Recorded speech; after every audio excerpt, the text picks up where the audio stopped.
Assalamualaikum warahmatullahi taala wabarakatuh. Selamat sejahtera. Tuan-tuan, tolong share, tolong like, tolong subscribe. Okay, dia kata hutang harakah kau nak tahu sangat kan? Hutang harakah kau nak sangat? Oh, ni mesti ada penjelasan ni. Okay, kita jawab, kita baca.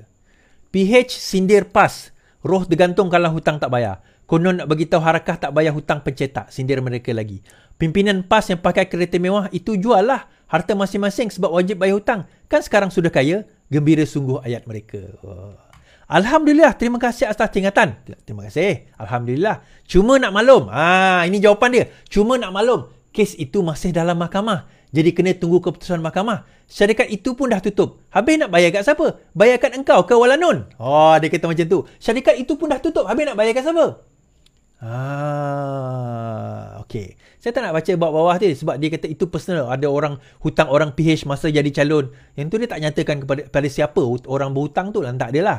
Tapi saya nak nyatakan dekat sini alasan yang digunakan. Dia kata syarikat itu sudah tutup. Habis nak bayar kat siapa? Bayar kat engkau ke Walanun.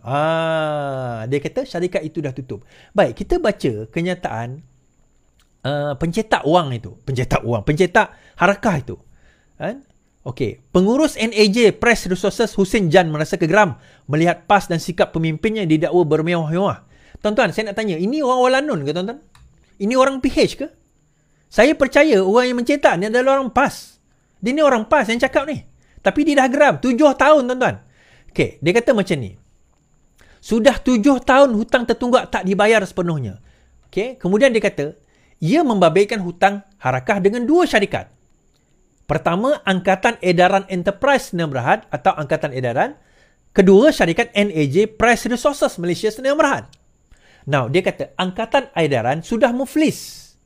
Dan pihak pengurusan sama menubuhkan NAJ Press Resources Malaysia Sdn Bhd sebagai pengganti dan terus mencetak harakah pada ketika. Now, tuan-tuan dengar baca ni. Tuan-tuan dengar apa yang saya baca ni. Angkatan Edaran sudah muflis. Maksudnya syarikat pertama yang dituduh oleh penulis ini tadi, syarikat itu sudah tutup. Dia kata betul. Dia itu nama dia Angkatan sudah muflis. Tetapi pihak pengurusan yang mana menubuhkan Angkatan Edaran itu, sebabkan syarikat itu sudah muflis, pihak pengurusan yang sama dia tubuhkan satu lagi company nama dia NAJ Press Resources Sdn Bhd sebagai pengganti dan terus cetak harakah pada ketika itu. Now, kita fikir secara logik. Kalau kau dah tak bayar hutang, tak dibayar hutang kau tak dibayar dan kau telah diisytiharkan sebagai muflis, kau nak lagi ke buat satu syarikat lain kemudian teruskan pencetakan? Logik akal kita fikir. Of course kau tak nak kan? Buat apalah kita muflis sebab dia tak bayar. 2 juta lebih hutang dia. Saya ada kenyataan, saya ada tunjukkan hari itu, 2 juta lebih hutang dia tidak berbayar. Total 3 juta. Dahlah dia ada hutang yang dia tak bayar daripada company lama.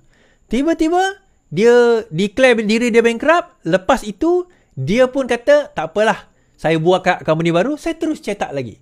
Melainkan ada promise. Ni saya tunjukkan surat tersebut. Tuan-tuan boleh tengok sendiri. Surat ini menyatakan bahawa jumlah hutang 3.053 juta setakat 31 hari bulan 10 2017. Now, dia macam ni. Kalau sekiranya dia tak ada janji, saya percaya ada janji. Janji untuk menyelesaikan hutang lama.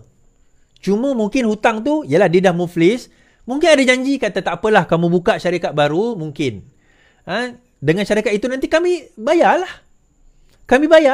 Tetapi sekarang dia guna alasan syarikat itu dah muflis. Kami nak bayar pada siapa?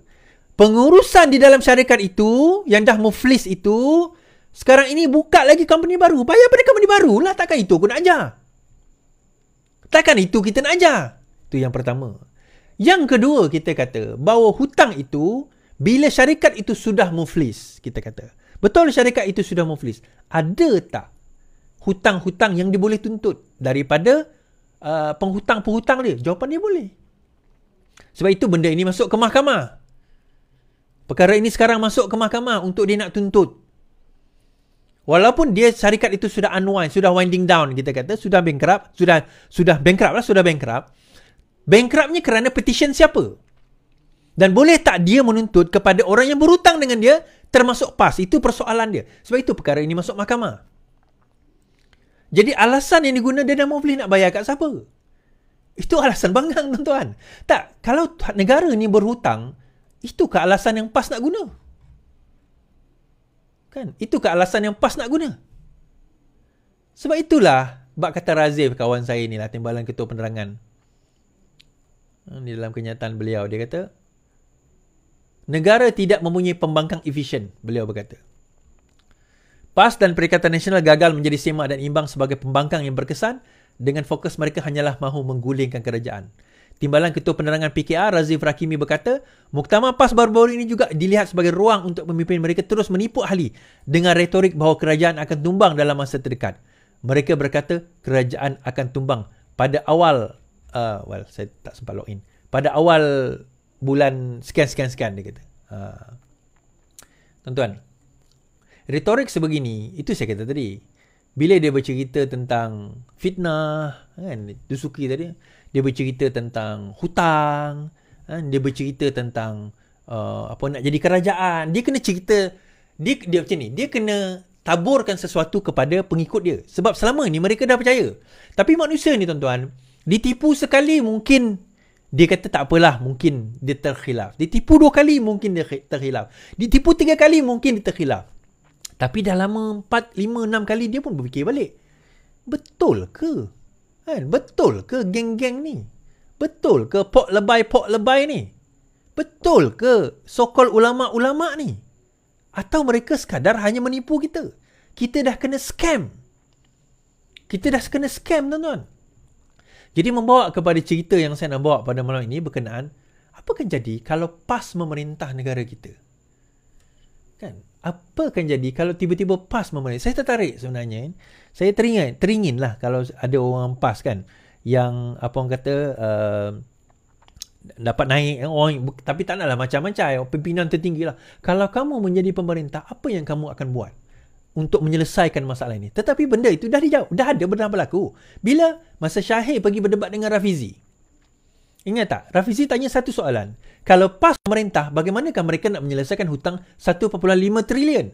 Dia kona pusing, hutang itu wajib bayar, hutang kerajaan negeri, hutang ini, kemudian kita ni adik-beradik lah, apa semua ke benda tu. Dipusingnya, kona jauh, tuan-tuan. Oh, seorang tepuk tangan.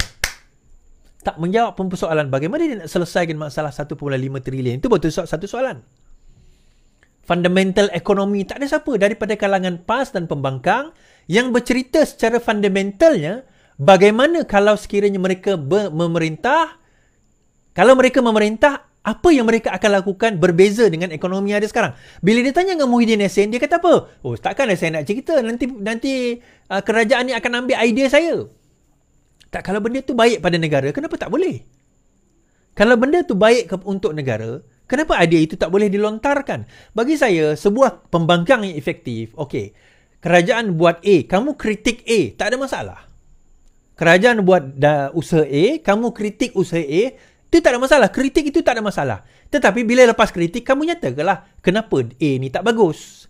Apa alternatif kepada A yang lebih baik? Dan kenapa offer kamu kalau alternatif itu lebih baik berbanding dengan A? Contoh. Itu kaedah pembangkang yang betul. Jadi dengan kaedah itu, barulah boleh bergerak ke hadapan negara kita ini, dan pembangkang itu boleh menjadi satu pembangkang yang efektif. Satu pembangkang yang efektif. Itu sebenarnya yang kita nak bawa dalam kerangka negara demokrasi kita. Now, bila PAS memerintah, saya risau banyak benda sebenarnya. Pertama, kepada orang bukan Islam kita sendirilah. Kan, orang kafir bak kata PAS tu lah kan. Bak kata PAS, orang kafir lah. Orang kafir. Padahal dalam Al-Quran, walaupun sekafir macam mana sekalipun, Rasulullah tetap panggil mereka kaum aku. Rasulullah panggil mereka dengan panggilan yang baik. Kafir ni yang betul-betul menentang, baru dia akan panggil kafir. Menentang ni, yang betul-betul lawan, kita panggil kafir. Tak apa, itu persoalan lain. Tapi poinnya adalah, kita dalam membentuk kerajaan secara realitinya. Kalau dia orang jadi kerajaan, PAS jadi kerajaan, apa pembaharuan? Apa idea baru yang dia boleh bawa? Apa benda? Apa gagasan? Apa tak, kita tolak tepi Muhyiddin Yassin dan Bersatu, kita cerita PAS saja dahulu. Siapa yang boleh ke hadapan dan nak menceritakan tentang memajukan negara dan memajukan ekonomi kita? Tuan-tuan, 4 negeri PAS, negeri mana boleh dijadikan contoh? 4 negeri PAS, Kelantan, Terengganu, Kedah, Perlis. 4 negeri ni, negeri mana boleh dijadikan contoh negeri yang maju setelah PAS memerintah? Okeylah, Perlis baru PAS memerintah. Kita tolak tepi Perlis. Kedah, Kelantan, Terengganu, negeri mana tuan-tuan? Sekurang-kurangnya Pakatan Harapan dia boleh cerita tentang Selangor. Dia boleh cerita tentang Pulau Pinang, antara negeri termaju. Dia boleh cerita tentang Negeri Sembilan yang mula makin membangun sekarang ini. Daripada daripada aset 400 juta, daripada aset dipanggil reserve negeri 400 juta, bila kita ambil alih tahun 2018 sehingga sekarang ini lebih kurang 1 bilion lebih di Negeri Sembilan. 3 negeri ini, Kelantan, Terengganu, Kedah, negeri mana yang boleh dijadikan contoh ekonomi yang boleh dipegang sekiranya PAS memerintah? Bersatu, lagilah ke laut. Lagilah ke laut bersatu. Tak boleh nak bergerak, tak ada contoh. Dan mereka jadi kerajaan, Muhyiddin Yassin jadi Perdana Menteri, kerajaan gagal tuan-tuan. Tutup negara. COVID berlaku dekat Seri Petaling, Sarawak, Sabah tutup. Apa kejadian?